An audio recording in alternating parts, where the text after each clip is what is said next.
بسم اللہ الرحمن الرحیم۔ ناظرین، یہ کرونا وائرس اب تک 2 ملین سے زیادہ جانیں لے چکا ہے۔ اس لیے آج کوئی یہ تو نہیں کہہ سکتا کہ یہ وائرس حقیقت نہیں ہے، لیکن یہ نہ تو کوئی پہلی پینڈیمک ہے اور نہ آخری۔ اور دوسرا یہ کہ اگر آپ نے کبھی چیک کیا ہو تو 60 ملین کے قریب لوگ ہر سال اس دنیا فانی سے رخصت ہوتے ہیں۔ جس طرح ہم کبھی ان کے بارے میں ایموشنل نہیں ہوئے، ہمیں اس وائرس سے ہوئی اموات کو بھی ٹھنڈے دماغ سے دیکھنے اور اس کے خلاف ہمارے رسپانس کو ایک تنقیدی نگاہ سے پرکھنے کی ضرورت ہے۔ اور جب ہم یہ کہتے ہیں تو ہمیں ان ایپیڈیمیولوجسٹ یا سائنٹسٹ کی رائے کو بھی دیکھنے کی ضرورت ہے جو شروع دن سے اس لاک ڈاؤن کی پالیسی کے سخت خلاف ہیں اور اس کے اگینسٹ ہرڈ امیونٹی یا صرف ان لوگوں کو پروٹیکٹ کرنے کی بات کرتے رہے ہیں جن کا شمار ہائی رسک ایج گروپ میں ہوتا ہے یا جن کی جان کو واقعی اس وائرس سے خطرہ تھا۔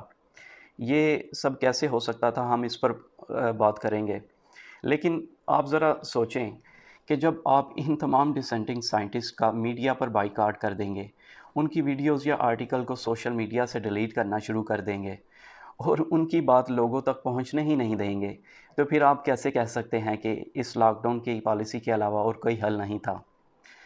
ہم کسی سو کالڈ کانسپیریسی تھیوریز میں نہیں جاتے، جیسا کہ یہ وائرس لیب میں تیار کیا گیا یا نہیں، یہ پینڈیمک ہے یا پلینڈیمک اور وغیرہ وغیرہ۔ لیکن کچھ چیزیں ایسی ہیں ناظرین جو ہم نے اپنی آنکھوں سے دیکھی ہیں اور جس سے کوئی انکار نہیں کر سکتا، اور اگر یہ غلطیاں یا بلنڈرز نہ ہوئے ہوتے تو دنیا آج یقیناً اس سے بہت بہتر حالت میں ہوتی۔ مثال کے طور پر آپ WHO سے ہی شروعات کر لیں۔ انٹرنیشنل پبلک ہیلتھ کا سب سے بڑا اور معتبر ادارہ، دنیا کو ہیلتھ سے متعلق کسی متوقع خطرے کے بارے میں آگاہ کرنا اس کی بنیادی ذمہ داری ہے۔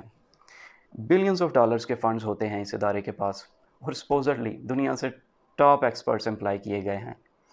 اتھارٹی کے ساتھ ساتھ کمیونیکیشن اور کوآرڈینیشن کا ایسا نظام کہ جس سے بہتر شاید ممکن نہیں۔ اور جنوری کے مڈ تک اس محترم ادارے کا فرمانا یہ تھا کہ there is no clear evidence of human to human transmission of corona virus، جبکہ یہ وائرس اس وقت پوری دنیا میں پھیل رہا تھا اور ظاہر ہے کہ وہ انسانوں ہی کے ذریعے پھیل رہا تھا۔ آپ ناظرین کسی عام انسان سے پوچھ کر دیکھ لیں، بلکہ فروری کے ہفتے میں جب پاکستان میں پہلا کیس ظاہر ہوا تو آپ سب کو یاد ہوگا کہ ہم حکومت کو تنقید کا نشانہ بنا رہے تھے۔ And it makes sense that flood gates should be shut, borders بند ہونے چاہیے، لیکن اس وقت بھی بڑے بھیا یعنی کہ WHO کا فرمانا تھا کہ ہم یہ ریکمینڈ نہیں کرتے کہ ٹریولنگ بند کی جائے، اس سے اکانومی پر برا اثر پڑے گا۔ اور پھر کیا ہوا؟ ٹریولنگ، بزنسز، اسکول، کالجز اور یہاں تک کہ کرونا وارڈ کے علاوہ ہاسپٹل کی ایمرجنسی آؤٹ ڈور سمیت پوری دنیا کی اکانومی ایسی بند ہوئی کہ آج تک نہیں کھل پائی ہے۔ آپ اندازہ کریں کہ اگر جنوری یا ایون فروری میں بھی کچھ عرصے کے لیے بارڈرز کلوز کر دیے جاتے یا وقت پر ٹریولنگ کو لمیٹڈ کر کے بارڈرز پر ہی ٹیمپریری کوارنٹین سینٹر بنائے جاتے اور ان کوارنٹین پر سختی سے عمل درآمد کروا کر اس وائرس کو چند ملکوں تک محدود کیا جا سکتا تھا اور باقی ملکوں کی مدد یا وسائل سے باقی ممالک سے بھی آسانی سے ایلیمینیٹ کر لیا جاتا۔ آپ کو یاد ہوگا جب نیوزی لینڈ نے اپنے ملک سے کرونا وائرس کو ختم کر لیا تھا، وہ یہی وجہ تھی کہ they acted fast and close their borders.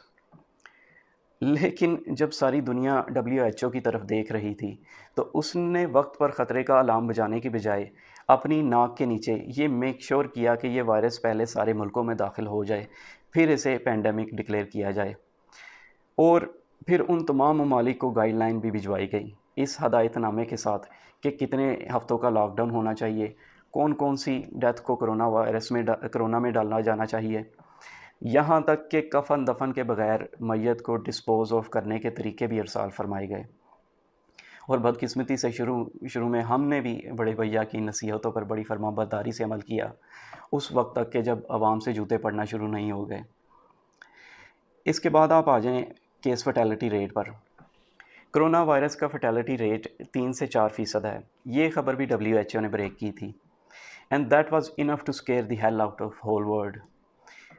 جب میں اور آپ ایز اے لے مین اپنا سر کھجل رہے تھے یہ سوچ کر کہ آخر یہ فیٹیلٹی ریٹ ڈائگنوزڈ کیسز کے اگینسٹ کوٹ کر کے پوری دنیا کو اتنا خوفزدہ کیوں کیا جا رہا ہے، اس میں اگر ان لوگوں کو بھی شامل کیا جاتا جو ان ڈائگنوزڈ یا جو اے سمٹمیٹک ہیں تو ایکچوئل فیٹیلٹی ریٹ بہت کم ہو جاتا ہے. جو بعد میں آنے والی اسٹڈیز جس طرح کے اسٹینفورڈ یونیورسٹی کی seroprevalence study where they measured antibodies caused by کووڈ-19 ان پیپل، اور جسے WHO نے بھی 14 اکتوبر کو اپنی ویب سائٹ پر پبلش کیا تھا، جس سے یہ ثابت ہوا کہ ایکچوئل فیٹیلٹی ریٹ بہت کم تھا. In fact, it was as little as between 0.00 to 0.31% in under 17 years of age. اب وہ 3 سے 4% کیس فیٹیلٹی ریٹ ہائیلی انفلیٹڈ جو WHO یا دوسرے ایکسپرٹس کی طرف سے دنیا کو بتا کر ڈرایا جاتا رہا تھا، اس سے ہمیں کیا نقصان ہوا ہم اس پر ابھی آتے ہیں. لیکن اس سے پہلے آپ ایک اور مثال لے لیں.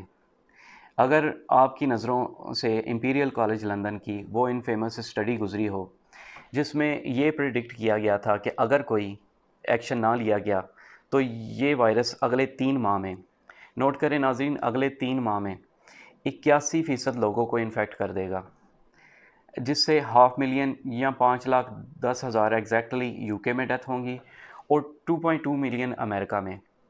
بس پھر کیا تھا، پورے ویسٹ میں پینک پھیل گیا، اور یہی وہ اسٹڈی تھی جس نے یورپ یا ویسٹرن کنٹریز میں سب کچھ بند کر دو کی پالیسی کو انفلوئنس کیا. کسی نے اس اسٹڈی کے ہائی انفیکشن ریٹ کو چیلنج نہیں کیا کہ کیسے 81% لوگ انفیکٹ ہو سکتے ہیں، جبکہ 50 سے 60% لوگوں کے انفیکٹ ہونے پر یہ وائرس خود بخود ختم ہو جاتا ہے، جو کہ ہرڈ امیونٹی کے لیے ایک ریکوائرڈ نمبر بتایا جاتا ہے.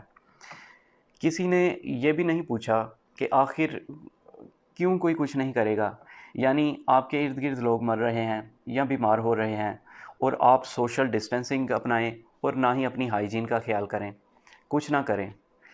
اگر گورنمنٹ کچھ میجرز نہ بھی لیں، لوگ خود احتیاط کرنا شروع کر دیتے ہیں. This was one of the presumption of this study and nobody scrutinized it. And as far the side note ناظرین، اگر آپ اس امپیریل کالج لندن اور جس نے یہ اسٹڈی ہیڈ کی تھی پروفیسر نیل فرگوسن، ان کی ہسٹری چیک کریں. انہیں بڑا شوق ہے ہر پینڈیمک پر پریڈکشنز کرنے کا، اور ہر دفعہ ان کی پریڈکشنز غلط ثابت ہوتی ہیں. صرف اگر آپ کو میں ایک مثال دوں، 2001 میں انہوں نے فٹ اینڈ ماؤتھ ڈیزیز پر فالس الارم بجا کر 6 ملین مویشی سلاٹر یا ضائع کروا دیے تھے، اور جب دوسرے ایکسپرٹس کی طرف سے تنقید ہوئی تو ان کا ایکسکیوز یہ تھا کہ ان کی ماڈلنگ میں ایرر آ گیا تھا. بہرحال اس ٹریک ریکارڈ کے باوجود ان کی یہ اسٹڈی بھی پورے ویسٹرن میڈیاز میں ہائی لائٹ بن گئی. سب کچھ بند ہونا شروع ہو گیا اور اس نے پوری دنیا کے نظام کو ہائی جیک کر لیا، اس لیے کہ باقی ملکوں نے وہی کچھ کرنا تھا جو ویسٹ نے کرنا تھا. اب آ جائیں آپ اس دوسرے سوال کی جانب کہ اس اسکیئر مانگرنگ کا دنیا کو کس نقصان کا سامنا کرنا پڑا. جیسے کہ میں نے پہلے بتایا کہ اس وائرس کا ایکچوئل فیٹیلٹی ریٹ انتہائی کم ہے اس سے کہ جو بتایا جاتا رہا، اور انڈر 70s میں تو 0.00 سے 0.31%، which is quite comparable to normal flu. یعنی یہ وائرس اوور ویلمڈلی بڑی ایج کے لوگوں کے لیے زیادہ خطرناک ہے.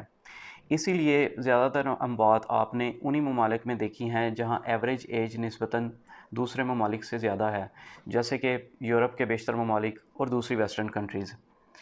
اور ان کنٹریز کی آپ سچویشن چیک کریں.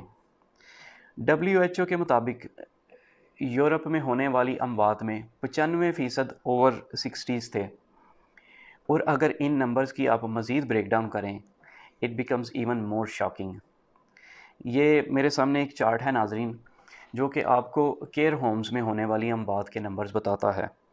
Canada 82% of total deaths in care homes, Ireland 62، France 51، Sweden 49، USA 41% and so آن.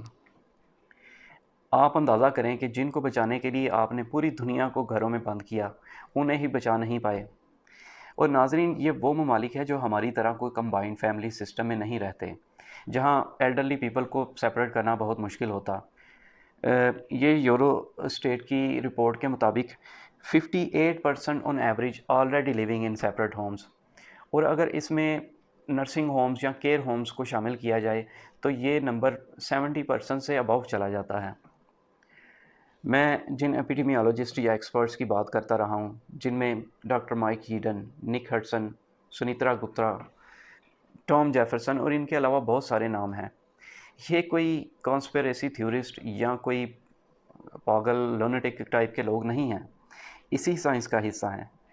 اور ان کا کہنا تھا یہی تھا کہ آپ موسٹ ولنریبل کو پروٹیکٹ کریں، اور جنہیں اس وائرس سے بالکل خطرہ نہیں ہے ان میں اس وائرس کو پھیلنے دیں، تاکہ یہ وائرس جلد از جلد اپنی موت آپ مر سکے، جیسا کہ اس سے پہلے ایپیڈیمکس یا پینڈیمکس میں ہوتا آیا ہے۔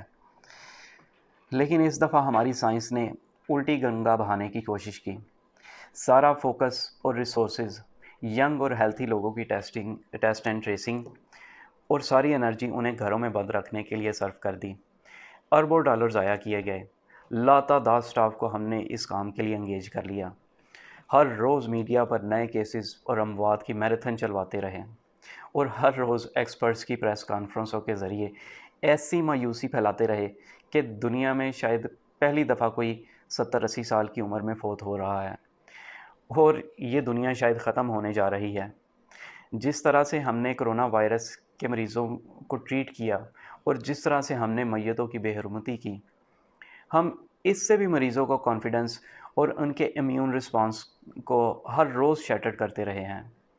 اور اگر ناظرین کبھی اس پر بھی کوئی ریسرچ ہو تو یہ میری اپنی فیلنگ ہے کہ ان تمام اموات میں سے اگر آدھی نہیں تو شاید 1/4 اموات ایسی ضرور ہوں گی کہ لوگ اس خوف اور ہماری بے حسی کی وجہ سے اس بیماری سے مقابلہ نہیں کر پائے ہوں گے۔ اگر ہماری 21ویں صدی کی سائنس نے بلا وجہ دنیا کو یوں پینک نہ کیا ہوتا تو فیصلے جذبات یا دل سے نہیں بلکہ دماغ سے ہوئے ہوتے، اور اگر ایسا ہوتا تو یہی سارا ایمفسس، یہ تمام ریسورسز اور انرجی واقعی ولنریبل کو بچانے میں صرف ہوئی ہوتی، اور انہیں یوں کیئر ہومز میں بے یار و مددگار نہ چھوڑا گیا ہوتا جیسے کہ یورپ اور امریکہ میں چھوڑا گیا ہے۔ آپ کو یاد ہوگا ناظرین کہ چائنا نے ایک ہفتے میں کرونا وائرس کے مریضوں کے لیے الگ ہسپتال کھڑا کر لیا تھا۔ پاکستان جیسے ملک نے کئی کوارنٹین سینٹرز بنا لیے تھے۔ کیا یورپ کے پاس کسی ریسورسز کی کمی تھی؟ جیسا کہ میں نے پہلے کہا کہ ہم کسی کانسپیریسی تھیوریز میں نہیں جاتے، لیکن اگر آپ مختلف چین آف ایونٹس کو دیکھیں جنہیں آپ غلطیاں یا بلنڈرز کا نام دے لیں، لیکن لگتا یہی ہے کہ اس پینڈیمک کے سکیل کو بڑھانے میں کوئی کسر نہیں چھوڑی گئی۔ خیر، یہ کہانی ابھی یہیں ختم نہیں ہوتی۔ جب آپ سکیل کی بات کرتے ہیں تو اس وائرس کی تشخیص کے لیے جو ٹیسٹ چنا گیا، جسے پولیمریز چین ری ایکشن یا PCR کا نام بھی دیتے ہیں، اس پر بات کیے بغیر کہاں رہا جا سکتا ہے؟ اس کی کیا ایکوریسی ہے؟ Is this test really fit for the purpose? ہم اس پر اور ویکسین پر اگلی ویڈیوز میں بات کریں گے ناظرین۔ تب تک کے لیے اللہ حافظ۔